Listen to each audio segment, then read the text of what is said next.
முதியோர்களுக்காக நல்ல இந்த இன்சூரன்ஸ் திட்டங்கள்லாம் நம்ம கொண்டுட்டு வர்றோம். அது மட்டும் இல்ல, சேதமடைஞ்ச பள்ளி கட்டிடங்கள் நிறைய இருக்கு. அதுல 30,000 வகுப்பு அறைகள் உடனடியாக கட்டி கொடுக்கப்படும்.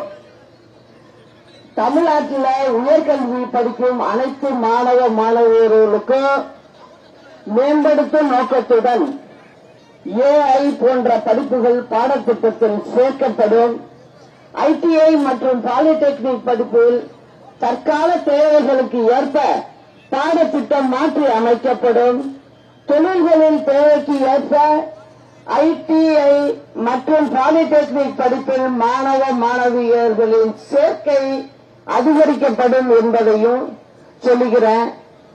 பட்டியலின பழங்குடியினர், பிற்படுத்தப்பட்ட மற்றும் மிகவும் பிற்படுத்தப்பட்ட மாணவ மாணவிகளுக்கு செலுத்தப்படும் கல்வி உதவித்தொகை 50% உயர்த்தப்படும்.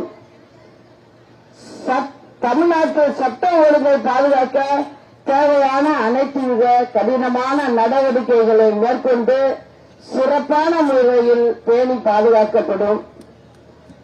தமிழ்நாடு காவல்துறையில் எந்தவித அரசியல் தலையீடுகளும் இல்லாமல் சுதந்திரமாக செயல்பட்டு ஸ்காட்லாந்து காவல்துறைக்கு இணையாக சிறப்புடன் செயல்பட வழிவகை ஏற்படுத்தப்படும். போதையில்லா தமிழகத்தை உருவாக்கிட தேவையான அனைத்து சட்ட நடவடிக்கைகளும் எடுக்கப்படும் அப்படிங்கிறத சொல்லுகிறேன். அதே போல மருத்துவமனைகள் தமிழ்நாடு முழுவதும் அங்க டாக்டரே இல்ல, நர்ஸு கிடையாது, செவிலியர் கிடையாது, இந்த நிலைமை இருக்கு. அத போர்க்கால அடிப்படையில அதை நம்ம உடனடியா போட்டாகணும். இதெல்லாம் செய்வோம்.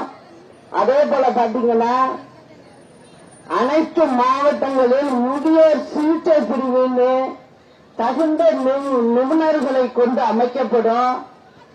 அனைத்து மாவட்ட தலைநகர்களிலும் புற்றுநோய் சிகிச்சை பிரிவு அமைக்கப்படும். முதல்வரின் காப்பீட்டு திட்டத்தின் கீழ் வருமான உச்ச வரம்பு மற்றும் காப்பீட்டு தொகை உயர்த்தப்படும். தற்போது வழங்கப்படும் சிகிச்சைகளின் எண்ணிக்கை 1500. அந்த சிகிச்சையில 2000 சிகிச்சைகள் வரைக்கும் வழங்கப்படும்.